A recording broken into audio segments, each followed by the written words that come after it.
What is a pariah? A pariah is an outcast. People who have been cast out from the main group are left to wither away, probably in the have-not room, while everyone else hangs out in the HOH room, literally looking down upon the rest of the house. Sometimes justifiably, but most of the time, just uncomfortably. Ladies and gentlemen, internet, my name is Peridiam, and let's talk about the have-not pariahs in Big Brother.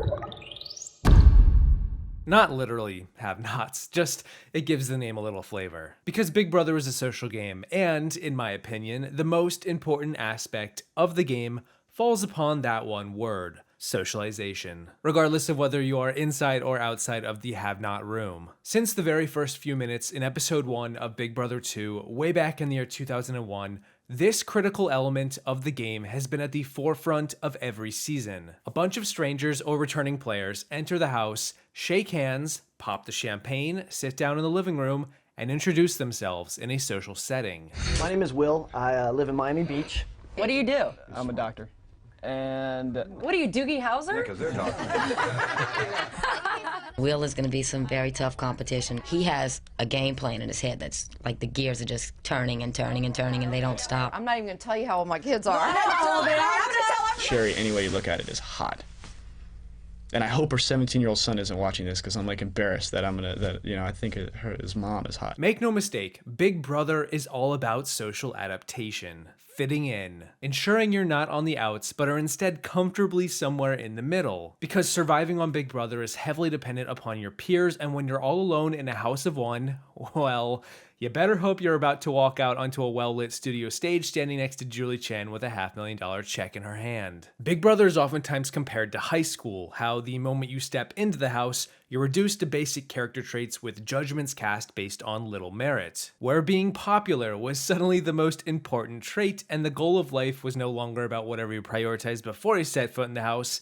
Now it is absolutely, indisputably about a hierarchy of self-advancement and sometimes profiting off the failure of others. There's an inherent incentive to leave others behind, where, say, in an alliance of 6 players, if one player is at the bottom and targeted to be voted off, the other 5 are all one spot closer to winning the game. One player's failure is another player's advancement, a bit zero-sum, and because voting is how you advance, it then becomes a game of controlling the votes. And in order to control the votes, you must socialize. While everyone likes to talk about the players who best socialized, had the best social games, were able to pull as many puppet strings as possible to get as many people to do what they want as in their best interest, I'm more interested right now in talking about those on the other end, at the bottom of the proverbial food chain. Because there have been a lot of these players, and they are just as important and relevant as those at the top. Also, because it's been obnoxiously relevant to the latest season of Big Brother, with players in the house who are firmly at the bottom being amusingly labeled as having the stink. And those stinky pariahs deserve some love. While pariahs can exist on many levels and pretty much exist in every season of Big Brother, it is the extreme cases that I am most interested in for this video. So, let's go back to the beginning where it all started and chart our course to modern day. Now, if you asked me, which I think you might if you're watching this video, I think the first major social pariah in Big Brother history was Dr. Will Kirby in Big Brother 2. If you're a big fan of this show, you probably already know what's up with this one. At the start of Big Brother 2, Will and his alliance created a social divide that caused his allies to get picked off, leaving only Will left in the game. Will was really disliked by the rest of the house. They had a lot of choice words for him. But to be fair, he wasn't a saint and he knew it. I mean, let's be real, Will's Chilltown alliance alienated themselves so much that the rest of the house formed their counter alliance out of circumstance and called themselves the Other People. They were the first majority power alliance in the history of the show, and I kind of just laugh at how Top got their name. While Will was the first pariah, he's also going to be the only pariah to go on to win the game in the history of the show. The rest of the players in this video have found no such luck, and it's why Will is one of the most unique players we will ever see. On the flip side of Will, we have Scott from Big Brother 4. Not much to say here. Scott was poised to be a big player going into season 4, but the big twist was that exes would play in the game too, and once Scott saw his ex enter the house, He basically lost his mind. Over the span of a few days, his game crumbled, his emotions got the best of him, he began to get violent and lash out, and then production had to eventually remove him from the game. Scott was absolutely a pariah who fell from grace in a rapid manner. If you watch the premiere of Big Brother 4, Scott feels like a big character who the producers thought could go far, and then that quickly goes away right after. One of the more unique pariahs was Jace in Big Brother 5, because he found himself somewhere in between a scale of a Will and a Scott as far as how outcast he was. Initially, Jace was a power player in the dominant Four Horsemen alliance who controlled the season week after week. But the problem with Jace, and what ultimately led to his demise, was his behavior when he was in power. Through the beginning phase of the season, Jace was obnoxious to the people not in his alliance. He was cocky, brash, behaved like a fool, and didn't mind flaunting whatever he had to flaunt. He was a character, but he went too far and pissed off the rest of the house, even at times his own alliance. So when the pendulum swung the other way and he lost power, finally the rest of the house could put him in his place. Now, he did unintentionally win a pretty funny veto comp with the piggy banks and spared himself an earlier eviction than usual, but once he lost his number one ally Scott, not the same Scott from the last season, and then his other two allies abandoned him in the next week, the gig was up. The entire house, sans Cowboy, pulled off a coup to isolate, surround, and drown Jace out of the game. The six-finger plan, the first backdoor ever, was invented, was devised to remove Jace, and once he figured it out too, he realized just how outcast he was from the rest. His poor social game cannot be understated here. You win. You're safe. No, but I'm not even playing. I pieced it all together. They just replace it with like me, for example, right? So that's a win-win because they got the votes in the house. Nokomis didn't put me on the block because she wanted to save me. She didn't put me on the block because she knows that I'm capable of taking myself off with the golden veto. I can't play. I can't win. They put me up. I go.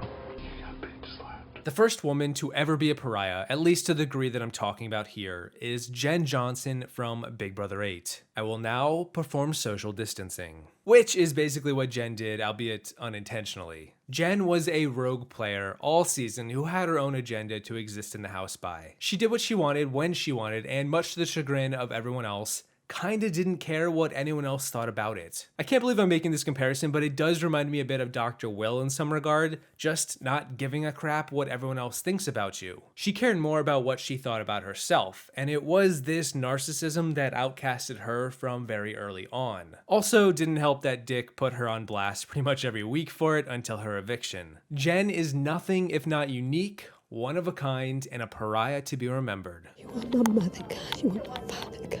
Oh, can we get white belts in here? This is horrible. Now I'll hide the eggs. How many gallons of water does the spinning teacup in the backyard hold? Well, because of the entrance, the Big Brother teacup holds 9 gallons of water, which means congratulations, Jen. You are the new head of household. Woo! That's funny. What a brilliant technicality to bring into the mix to make the person who is the biggest idiot and guesses the lowest freaking number, because they're a moron and have no spatial perception, wins the HOH competition. Now, one of my favorite pariahs to bring up, one of the more extreme ones I think in the history of the show, is Ronnie the Rat from Big Brother 11. I say rat endearingly, by the way. Ronnie, I believe, is the first HOH to become a pariah, which is remarkable. Despite holding all the power after he won HOH, the minions beneath him revolted against their king and said, yeah, maybe you can take one of us out now, but you can't get all of us. And they were right, as Ronnie was evicted the next week. Ronnie was a classic floater. He played both sides of the house for weeks and fooled everyone into thinking that he was with them. But he wasn't. Ronnie was playing for Ronnie, and once he got caught, he got. Just goes to show that jumping from side to side like a floater is one to do, is a balancing act, not for the faint of heart. Also, it's just a difficult strategy to pull off, and even if they try and fail, I still want to give them credit. Everything you said to me is a complete lie. You have been lying to everyone in this house. You are the rat, and we figured it out, and you got caught. It's just the way it works. He's sitting up there locked himself in the room because he doesn't want to fight a whole fiery swamp because he knows he's not going to win. Why are you locking yourself in the room if you're right? Should have put his ass out. You also get a nice case of a one and done and HOH-itis in the same instance when Willy Hans was ejected from the game on Big Brother 14 after he became totally isolated from the rest of the cast after a long week of arguing with his team and his allies who all eventually got sick of him come the first eviction night. Willy did not get his way in wanting Frank to leave in the very first week of the season, and he felt burned. He felt like he was in this major social hole.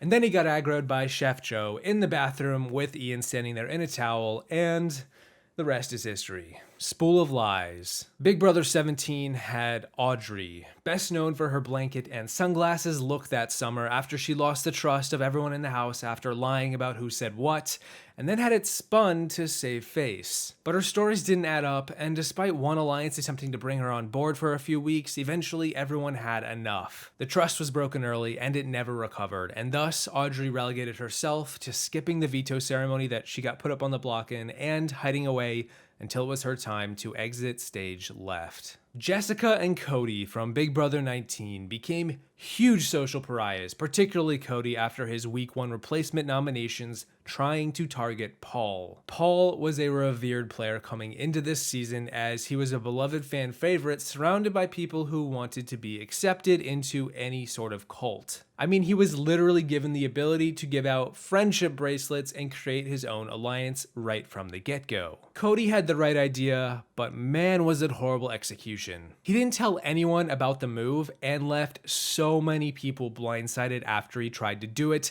and then of course, it didn't even work. Both Cody and Jessica became perennial house targets for their entire stay on the season, and the show devolved into a massive us versus them mentality, except the them were two powerless people against the world. It was ugly. Arguably the ugliest case of what happens when you become a pariah. It's not fun. Josh, go out there with the pots and pans, please, and let's keep this party going. You are a disgusting human being. Your personality sucks as much as everything about you sucks. Woof, woof, woof, woof! I hope that you are worth $500,000 to Jessica. That's a very expensive date. Oh, and speaking of not fun, remember Grateful? Big Brother 21 really did this with Nicole, painting her as some mastermind controlling everyone, eventually outcasting her in one of the saddest scenes in my opinion in Big Brother history. Nicole was trying to play the game, she was double dealing, but this massive alliance was having none of it. Like sharks, they found their victim, circled her, and went to town. Largely off a misperception and fueled by groupthink. And that leads us to Big Brother All-Stars 2 with Janelle and Kaser, two old school fan favorites who were ostracized early and were never able to recover. They made for easy targets by the majority alliance. The reputations preceded them and were harnessed against them, combined with a group of outsiders who had terrible reads and consistently brought into this narrative that Jacer were the root of all evil. It didn't take long for this dynamic duo to ride off into the sunset. Just holding out hope for that legend season. Nobody ever said a game based around social manipulation would be pretty. I just want to say I really love every one of you guys on a personal level. Now, when it comes to gameplay and strategy, I think you guys all suck.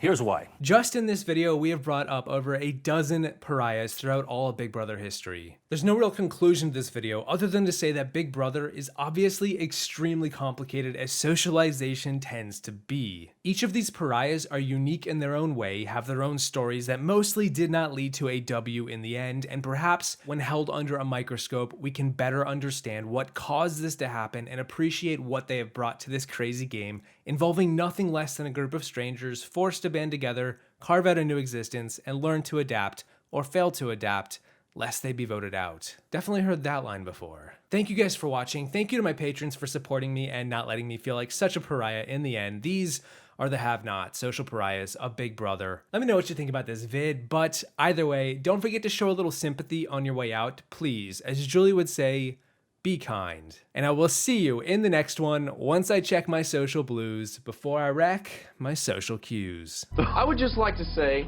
those of you that conspired against me this week to vote me out of the house, 2 words: kiss my ass. And in the spirit of all the ass kissing, maybe some of you better start kissing your own asses goodbye, because I'm coming back next week with a vengeance! 1 week later. Me and you to the end. Start an alliance. Join while you can. Because I'm only taking 7, 8 other people into my alliance. I will make fun of everyone in the room, but before you can do that, you have to be willing to make fun of yourself. Start the alliance with Jace today.